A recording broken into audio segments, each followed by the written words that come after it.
the whole behind the scenes situation, y'all. If you would have seen what was going on, it's going to be quite the show. But we're going to get through it. Hey, everyone. Hope you guys are having an amazing week. Happy Sunday to you. As you can tell, I've been under the weather, still very, very congested. But I had to come and talk about this episode. Oh, hi, Carol. Carol's in Vietnam right now. Oh, have a great trip. Hey, Rodella. Hey, Sly Cat. Better days. Nata, tat, tat, tat. And hey, Sea Cruz. So, yeah. Rebecca is in the house. Okay. So, bear with me and we'll try to get through this. Sorry I sound all messed up, but that's just where we are. But I had to come in and talk about Jamal and the subtle shade. The shade, y'all. The shade. So, let's just jump right in. Battlefield, Season 7, Episode 15.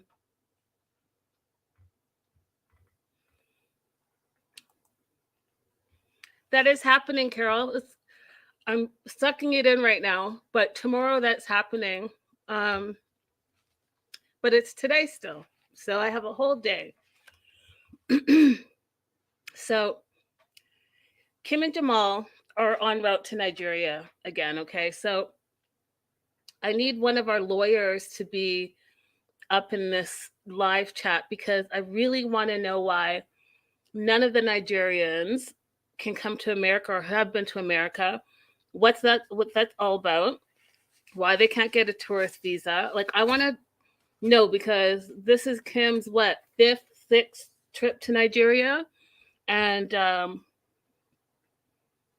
Usman has this big game plan where he's going to adopt a kid that's not his, and he's going to take the kid over to America. But you haven't even been over to America one time. How do you know what it's going to be like there? Like, I think that whole situation is wild. So I need to know about that.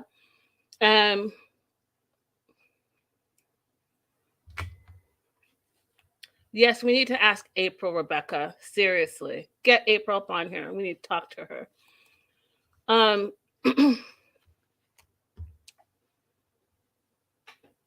So that's the first thing. The second thing is, so Kim wants Jamal to meet this child that she may adopt. And I'm like, well, you guys haven't even figured out your marriage situation. Why are we creating issues where there does not need to be issues? You don't know if you're getting married to this man. You don't even know if this man can come to America. You haven't figured out the second wife situation. And now we're just going to throw on top of something else. Now you want to adopt a baby that's not yours, that's not Usman's, but claim it as your own. Like, oh, we're doing that now? Because that sounds like I don't know. That just sounds like very wrong. Sounds like child trafficking. So the other thing Kim is warning Jamal is that she doesn't want Jamal to fight Usman. And Jamal is like, you know what? I just feel like my mom is forcing me to like Usman, and I'm just really looking out for my mom. Right, Raydella? Make it make sense. Seriously.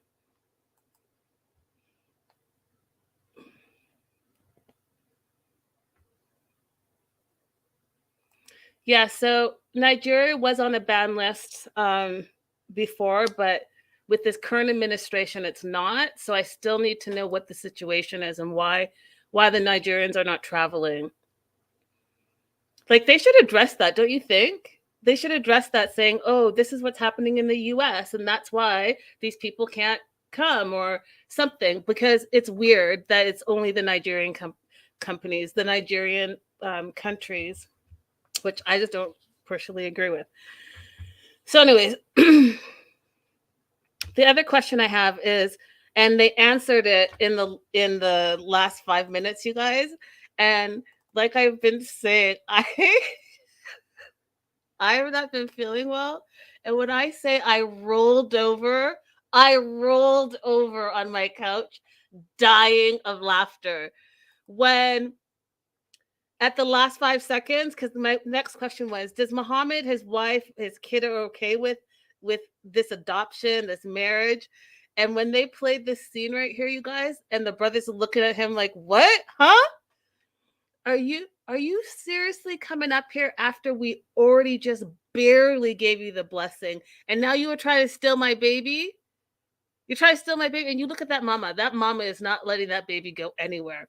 And they can try to convince me and double talk me and say all the things, but I'm gonna tell you, I have an African mom.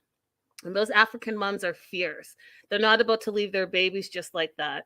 They're not about to be like, oh yeah, I'm gonna give this baby off to this white woman who I don't know, and she's not even married to Usman, and say, yes, take my child.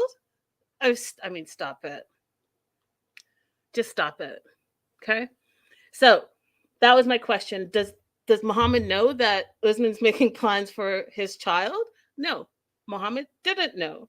And if listen, you guys, if they make us believe, us the fans, that Muhammad's going to be okay with this at the end, I will be literally done with this show. Because look how hard mom was like, no to the blessing, no to the blessing, no to the blessing, no to the blessing. And then the mom wrote this 5-second agreement. Here's my agreement. Now I agree with you. No. Stick to what you're sticking to and make it make sense. And make it make sense. What up, Bigatch? So that was my other concern. And then Usman's en route, right? So we see Usman go to pick up Kim and Jamal at the airport. And the shade that Jamal was sharing was just so priceless to me. This is another moment that made me laugh. So when Jamal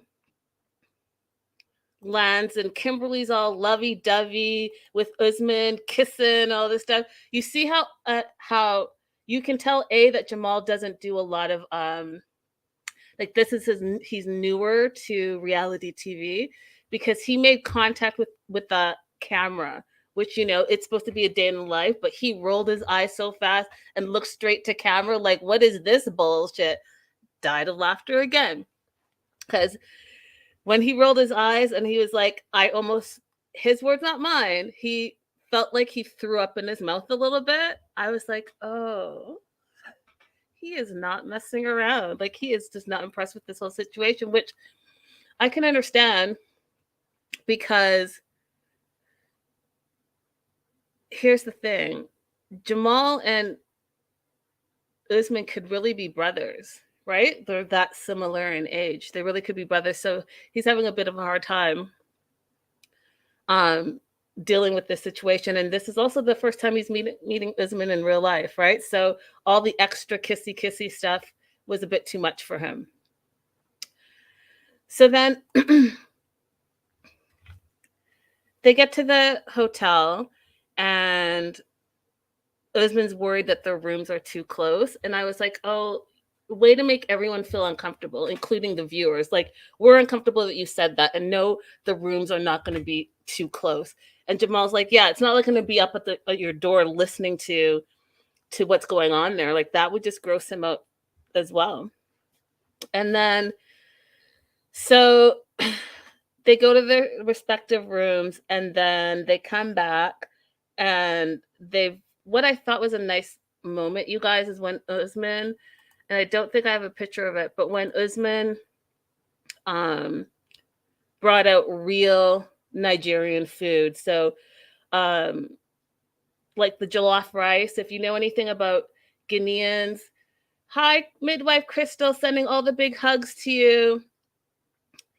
If you know anything about Africans, there's jollof wars. Jollof wars, you can look it up. It's a big deal in Africa. And so anyways, that's one of the things you saw. And then you saw either rice balls or fufu with the mayar.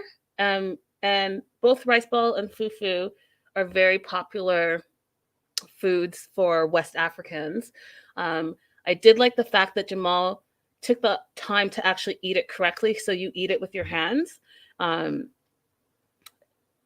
not with a fork. That's just the African way. So I appreciated that he made an effort. I also appreciated that they made an effort for the first time, I feel, where they're showing the actual culture.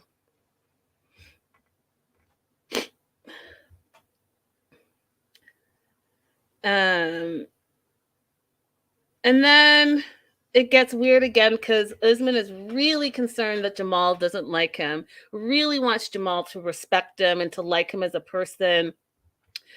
He feels like Jamal has a big influence on Kimberly. So if Jamal doesn't like him, it's going to affect the way Kimberly likes him. And as we all know, Kimberly's his biggest fan. So if she doesn't become his biggest fan anymore, there's going to be no one to like hype him up and no one to say, oh my God, you're so great. Oh my God, you're so great. Oh my God, you're an international superstar. And I should get my mic out, which I won't, but I should. Right? So this is where they lost me. And this is why, even though I'm under the weather, I had to come on and talk to you guys about it because it was outrageous to me. So you expect me, Linda Antwi, to believe that Usman bought this same PS5 for Jamal that Kimberly just bought for Usman, when if you guys look at the history of gift giving, okay, you don't just go from dollar store toy stuffed animals and free palm bracelets to a PS5. You just don't do it. I believe this is the exact PS5 that Kimberly gave Usman, and he's just regifting it. That's literally what I think. And I'm going to take it a step further. I don't even think anyone bought the PS5. I think it's somewhere in TLC production, and they just lug that stuff around. I was like, you guys, like, could it not have been, I don't know. Yeah. A monster superstar microphone. Could it not have been I don't know, Beats by Dre? Like, you're giving the exact same gift that we just saw earlier this season. Stop it. Just stop it. Just everyone stop it. Okay? You cannot convince me for 1 minute that where did he go? What mall? What Nigerian mall did he go to buy this PS5? And can I see the receipts? Cause and then he wrapped it. He wrapped it, y'all. He wrapped it. I literally came on just to say all of this. It's nonsense. Absolute nonsense. Absolute nonsense.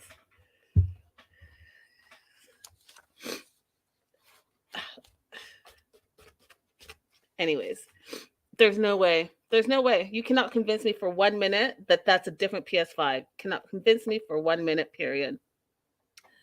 So Jamal's super excited about it. Woot-de-woo, woot-de-woo.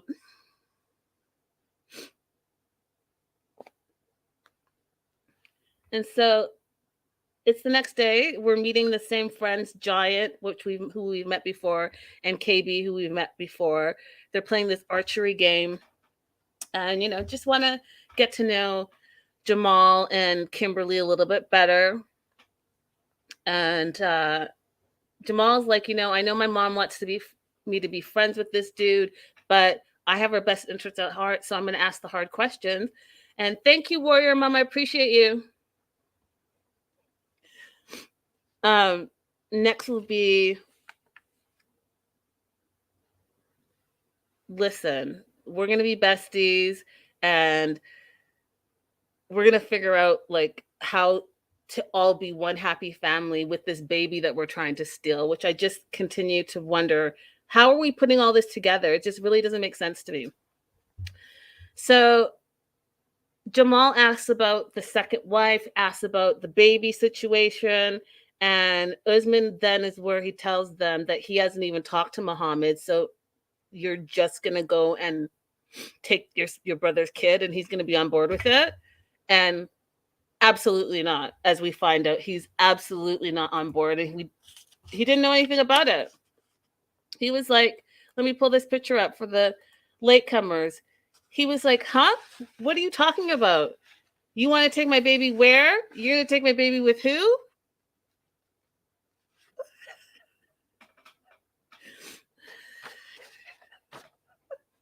You guys are hilarious in the live chat. So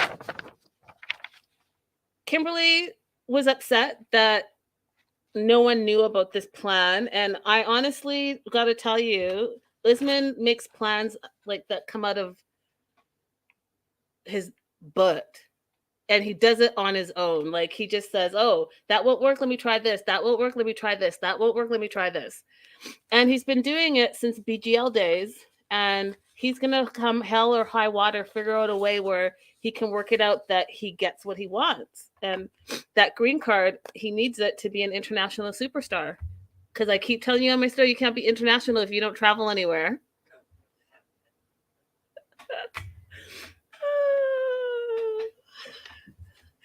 International superstar, but never left Nigeria. Got it. Got it. All right, before I get into these fools, if you're not a regular here, then you don't know how I feel about Angela and Michael. I'm not a fan. I haven't been a fan ever since she put her hands on him. So that is the perspective I'm going to come with. And so it is what it is. Usman is a city girl.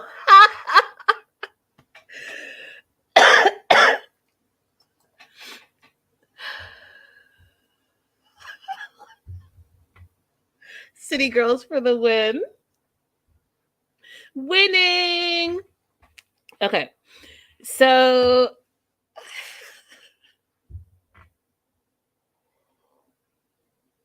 I think Angela's a vile person. And she, again, she's a manipulator and a gaslighter and a narcissist. She's all of those things wrapped up into one. Thank you, Trina. I appreciate it so much. She tries to blame Michael for everything and continues to just try to twist the narrative so somehow Michael's the problem when Angela, when are you going to admit that you're the problem? When are you going to admit that it's you? You treat people terribly. You keep saying that you have this big heart and you're so kind and you're so when have we ever seen you be kind to even one person on this show? And if I take it back to you guys, the real old school watchers, think about every single tell-all she's been on. She's bullied someone. Think about it. I was thinking about it today. I was like, she bullied even Avery from Omar and Avery days. She bullied Tiffany. She bullied Usman's auntie. I can go on and on. Every single... It's just amazing to me. It's amazing to me. Like, she just bullies. She thinks that if she can... Because she's like...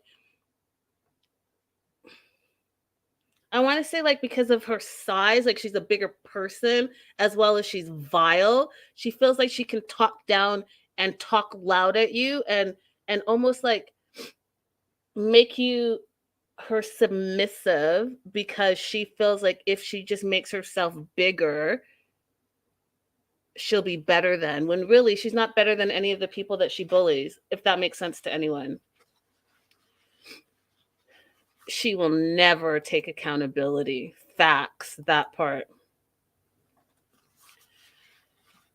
Exactly. So that being said, it totally bothers me the way she is. And it bothers me that Michael, I used to feel bad for Michael, but now I don't feel bad for him because he allows it. So Michael's sad because he's like, you know what? You are making this Billy guy more important than our marriage. And, you know, he keeps saying all the things, right? He keeps saying, "Oh, Angela, you only think about yourself. Oh, Angela, I will never be the man in the marriage because you never allow me to be a man." And then I never can make decisions because you make all the decisions unilaterally for yourself.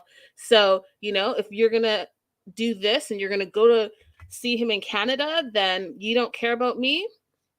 This marriage is over and we're done. Now, let me tell you something. Michael, you should have been done a long time ago. This is what put you over the top. This little TikTok duet situation is what put you over the top. What didn't put you over the top is all the verbal abuse that you've been going through, her putting hands on you. None of that put you over the top. The fact that she regularly degrades you to your face, threw a cake in your face actually one time, does all that stuff, but that didn't throw you over the top. This did. And even here, when you say you take a stand, guess what? She says, come, and you run back. So we're back to the same circle. If you're not going to respect yourself, Michael, then how are we, the viewers, going to respect you? And you keep saying you love her, you love her, you love her. This is some toxic ass love, in my opinion. And then Michael wants to tap himself on the back, feeling like he won the argument, first time ever. What part did you win? Because, she's still in control. And she still talks crazy to you. And she decides she's going to freak out 5 seconds later when Peter calls, the goofball she calls them, and they want to have drinks with Michael. And they're inviting Angela as well. And she starts to freak out. And yeah, I agree with you, Monique. I hope the goofballs go after her too. Just go all the way off on her, because you know what? Those are 3 guys that don't take her abusive behavior. And I think it's important that someone stands up to her and says, you know what? You can't treat people this way. And we're sick of it. We're sick of seeing you treat people this way on a regular basis. All right, I want to talk about Bilal and Shaeeda now. So this is another dude that he's big on gaslighting, y'all. He manipulates the situation and gaslights this woman to the nth degree. So he thinks that she's 12 and can take, if I show her pretty things, she says she wanted to go on a helicopter ride. So I'm going to divert her attention to the helicopter ride. And then maybe she'll see that all these wonderful experiences that I'm giving her that are on her to-do list will distract her from wanting to have a child. Dude, if you don't want a child, you guys should have had this conversation before you got married. You knew that your wife wanted to have a baby. You know your wife wants to have a baby. If you didn't want to have a baby, and Bilal and Shaeeda are both to blame, then say, I don't want to have a baby. That's it. That's it. That's all. Because what I'm tired of seeing is the constant gaslighting. Like, you know why she's crying all the time? Because she knows in her mind that what he's saying and how he's saying it to her is gaslighting her. And she knows she deserves better than that. But she also wants to stick to her marriage, and she wants to have the things that she wants in her marriage. But I'm trying to tell you that this dude right here has his own plan, and he doesn't see it. So let me give you an example, okay? So the helicopter ride, he's like, oh, this is an experience that I give her, and I do a lot for her, and I feel like she doesn't appreciate it, and it's not fair, and I feel like my feelings are getting pushed to the side. And then when she's like, hey, guess what? I enjoyed the ride. Thank you for that. But I feel like you're doing everything but the things that I want. And what did he say to her? Well, sounds to me like you're not listening to me. Sounds to me like you didn't hear me talk about the baby. We put it in writing, didn't we? Okay, gaslighting again. She's like, well, you're not giving me an answer. Like, is it going to be 3 months, 6 months, 9 months from now? Because I'm telling you, the doctor said we only have 5% chance of getting pregnant in 2 years, and she doesn't want to risk it. So he twisted again, says, oh, well, that sounds like you're giving me an ultimatum. And that's what makes me keep my guard up. And that's what makes me feel like I can't trust you. And oh, by the way, I do all this stuff for you. What have you done for me? Bilal, fuck off. Okay? I'm sorry. Crass of me to say it that way, but honestly, when a gaslighter is a gaslighter, you got to put a gaslighter in their place. And this gaslighter is doing one too many things, in my opinion. And I think he's in the wrong, but I also think she's in the wrong because, again, you guys all know that the 4 things I tell you guys to talk about before you get in a serious relationship, and no relationship is worth it if you two are not on the same page about what you want in your relationship. It will not work out. Do you know I read the stats the other day? And the stats are there, and they're alarming. Okay? They're alarming, but these are the stats. 50% of marriages end up in divorce. 50% in the US, in the United States of America, 50% of marriages end up in divorce. And the stats for when you're living together, when your mama told you, don't, what is the saying? Someone help me. Where's the Trinas when you need them in the sea cruises? Don't, something about the milk. Don't buy the horse, don't buy the cow. Don't milk the horse before you buy the cow. Anyways, the point is 70% of relationships that when you live with the person end up in breakups or not forever. 70%. 70%. So if you were not on the same page with your monies, your finances, whether you want to have a baby or don't want to have a baby, how you look at sex, how often you want to have sex, and your religious stuff, you are not going to make it. I'm trying to tell you right now. Oh, thanks, Trina. Why buy the cow when you can get the milk for free?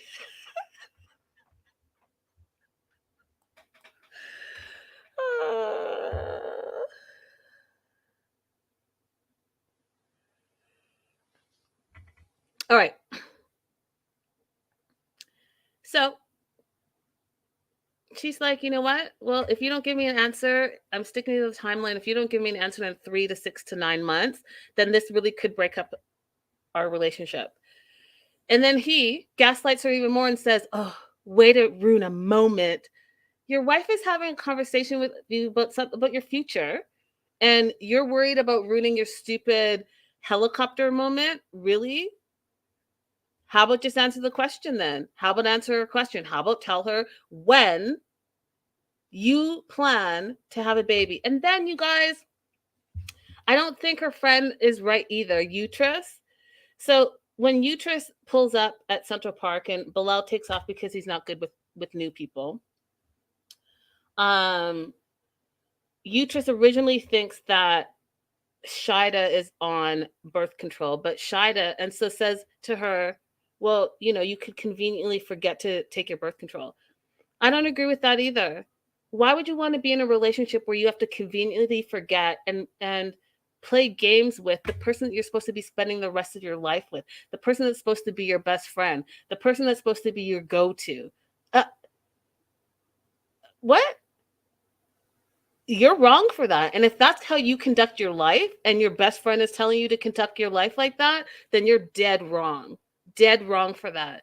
I don't agree with that at all. Like, if you can't have a conversation with someone you're getting naked with, then maybe you shouldn't be getting naked with them. All right. So then we find out that Bilal is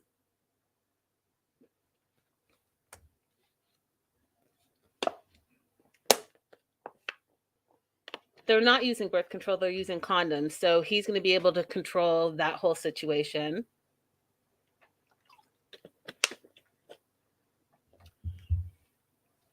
And at the end of the day, I just don't think there's a baby anytime soon. I could be wrong.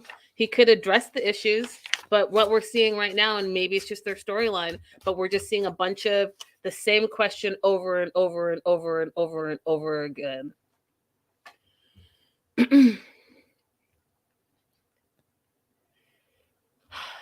Just terrible, you guys. Just absolutely terrible.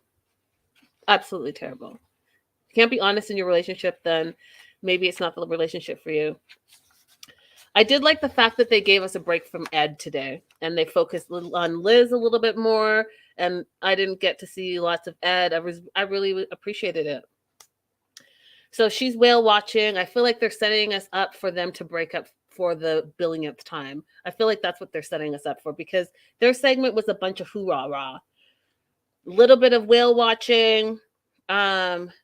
Liz, per usual, has a lot going on in her life, per usual, because Ed tries to control her and she tries to live up to Ed's controlling behavior, which she should just really try to be her own self. She's a mother to somebody, so why don't you focus on that? And so she's quote unquote ready for a separation from Ed and have a girls' day. And I'm like, okay, this is the beginning of the end again. And so she's like, yeah, I'm going to go back to work full time. I burnt through my savings, but I feel like it might be too much for Ed because he's going to think it's too much independence. But at the same time, I'm spending too much time with Ed and I need space from him. Listen, you're a grown-ass woman. Go to work, raise your kid, and don't give a fuck about Ed. If Ed has a problem with you working, then he needs to provide all the monies so that you're not stressed out and worried where your money's going to come from. If that's what you guys decide, then again, that's a conversation you should have had in the beginning of your relationship and not halfway through or wherever we are in this situation. And then the thing that I thought was interesting, you guys, there's a couple of things. So first off, that little house that I asked you guys about a couple of weeks ago, and I was like, oh, the little Hobbit house. Did I know that he owned that house? Because, housing in San Diego is expensive. And then you guys all told me, yeah, we knew about it. But he didn't buy that house. He's renting that house. And so then he's pretending that he's house hunting. And one of the things that is interesting to me is that Ed flexes so hard on social media about how famous he is and how much money he has. And then now all of a sudden you're actually going to look for a house that's, 1.2 million, and now you can't afford it. Interesting to me. Very, very interesting. And then we find out too that Liz's daughter, the dad who has full custody of her daughter, which is a whole other story, you guys, like that's a whole other story, might be stationed abroad. So he might be leaving the country. And so that's got Liz all worked up now because she doesn't know where her daughter's going to be living. And so she doesn't want it. She doesn't know where they should be living. She doesn't even know if they're in an emotionally stable relationship. So now she wants to move out of San Diego, start over again, work on their more stable relationship because she's going to need someone beside her to help her through this process of trying to get custody or have partial custody of her daughter. Listen, if your daughter's thriving, same thing I say about Paul and Karini, is if your daughter's thriving where she is, leave her where she is, because this toxic bullshit that you and Ed do, no child needs to be around that. And until you can figure it out, she should stay where she is. Period.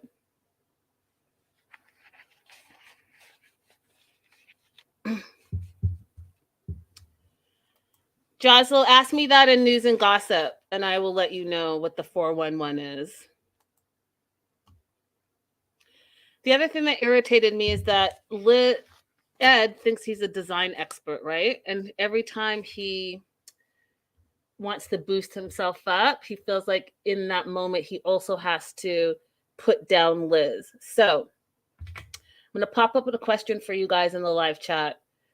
And I want to know what you guys think. Hold on.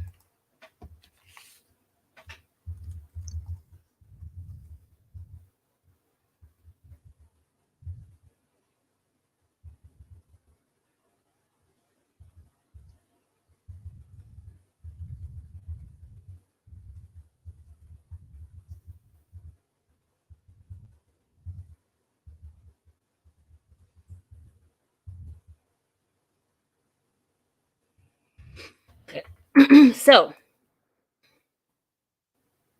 what's this situation going? So Ed thinks he's a big deal.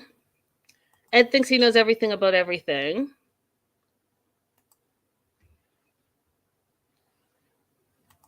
And so is he a design expert? Is he a photographer? Is he an architect? Like, what exactly is Ed's job? Anyone? Anyone?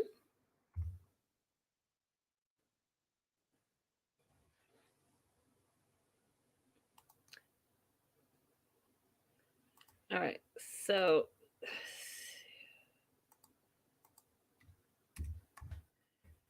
all right. So I'm popping up the question. Oh, I have to pop it up this way as a banner. Do you guys say he's a jack of all trades, a master of nothing? All right. So one of the things that he says that drives him so crazy is that Liz says sofa instead of couch. Ooh, that makes you such a big design expert, Ed. And then when he said that he really prefers mid-century modern feel, I was like, do you even know what you're saying in that? Because like some of that is like juxtaposed to each other. Do you like mid-century or do you like modern? Because it's debatable that you're saying anything at all. Sounds like you're just saying a bunch of words. So Canadian, and I say couch.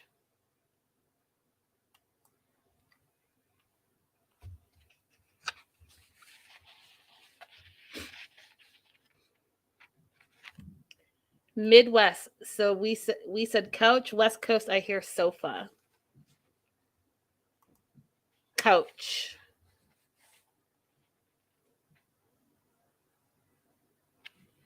So, I mean, at the end of the day, I think we all know what it is. It could be a coach, it could be a sofa, it could be a Chesterfield. As long as you guys know what those things are, I don't think it takes away from your design experience.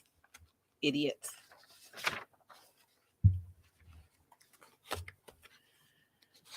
I tell you, very problematic.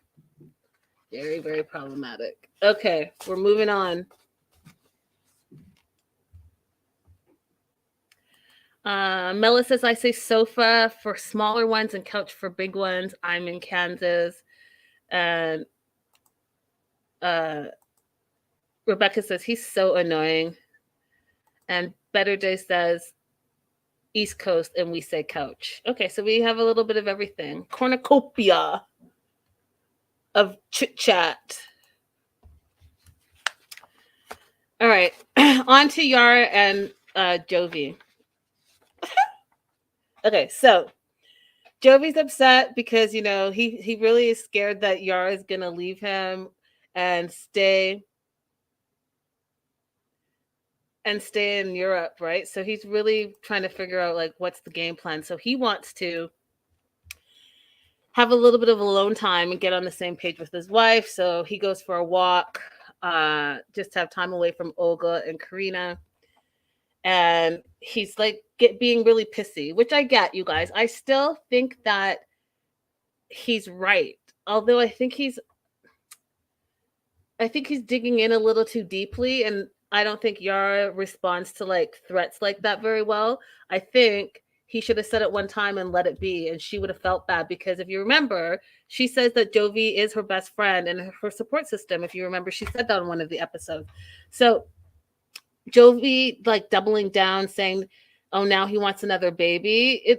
It showed for what it was. It was a power move. He's trying to control her, and then he's like saying that he thinks that having a kid would strengthen the relationship. No, you just want her to be stuck at home with the baby and not making these power moves that she's thinking in her mind that she's going to be making. And so she's like, I'm a grown ass woman and I do everything for you and I want to be with you. But, can I do some things to make me happy? Can I do some things that make me independent? Can I do something for me for once? And so I see both sides of it. I do think that, again, this should be a Jovi and Yara conversation and no one else involved in it. I don't think this friggin' Talmadge and Karina should have anything to do with what they decide to do in their marriage, because guess what? It's the two of them in the marriage and not the other two. And so it irritates me that Jovi's out here telling Talmadge over drinks how, he's just the same Jovi.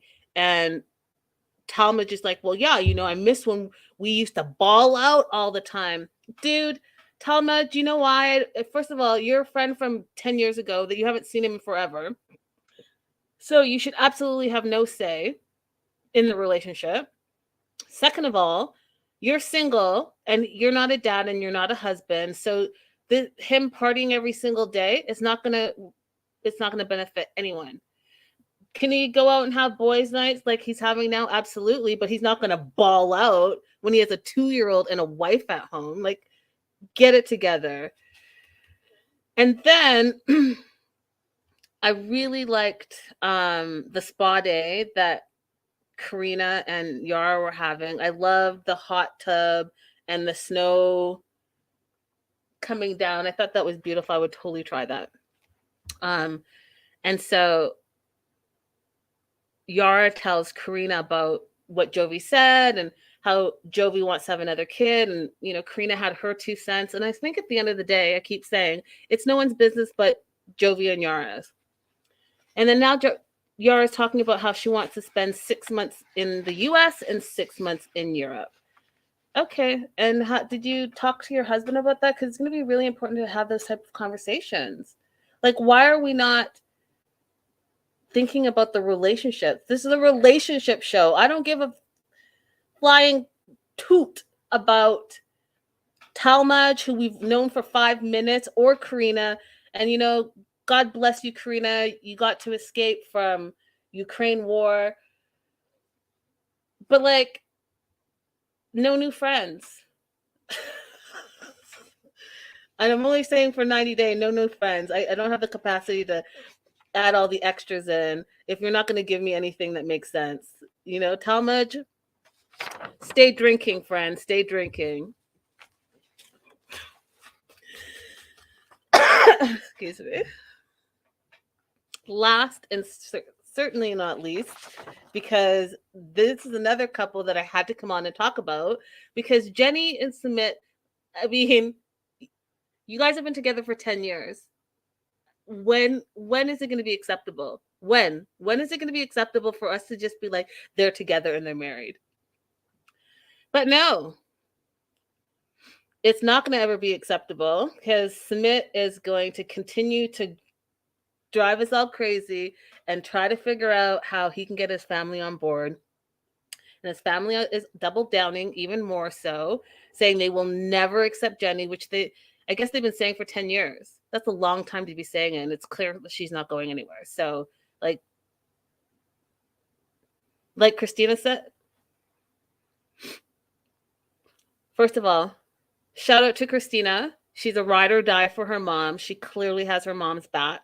And the way she showed up for her mom in the situation even had me thinking that maybe they'll change their mind.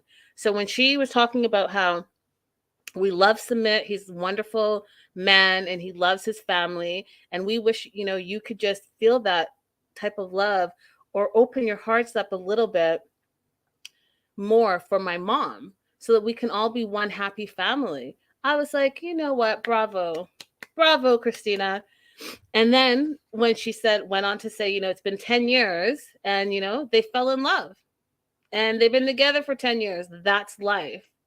But the dad's like, nope, we're worried about our society. Maybe in your society it's okay, but our society doesn't accept it, and we won't ever accept it because they call us names. They call us and they say bad things to us and our feelings get hurt. Listen, I think that you should probably just give it a rest. And then all of a sudden, by the way, the mom doesn't show up because the mom is not feeling well. And this is so upsetting to her that she can't leave the house again. Listen, you guys, sometimes you just got to cut the cord. You got to cut the cord and just be like, you know what? At the end of the day, this is not going to work out for us and we're never going to be accepted. And so we're going to have to just focus on our immediate family. And I know a lot of you are going to tell me about that's not how it works in India and all the stuff. I already know how it works. I'm just saying that sometimes, even in different cultures, you have to cut people off who are not going to support your union. And you insisted on having this union and you want to be together, so you need to support each other. And it's been 10 years. And so how long are you going to have this fight? At some point, you, like I said, you just have to cut the cord. Sorry, Sumit. Cut the cord. Your dad is literally saying he will never accept you. And he's going on to say that he wants you to, this marriage will be over in the next 2 years. Meanwhile, Jenny's talking about how since you'll never accept me, it's better for me to just move to America. That way you won't have to see me ever and I won't be upsetting the family. Way to have that conversation without Submit, Jenny. Appreciate that. It's all a mess, y'all. It's all a mess. It's all a mess. All of them. Anyways, you guys, happy Sunday. Thank you so much for being here. Thank you for putting up with me and my congestion and all of that stuff. Don't forget to like and subscribe. What are you all saying in the live chat? Oh, that's an interesting one. Where did I see that? My grandpa called the couch a Davenport. I've never heard that before. Thanks for sharing.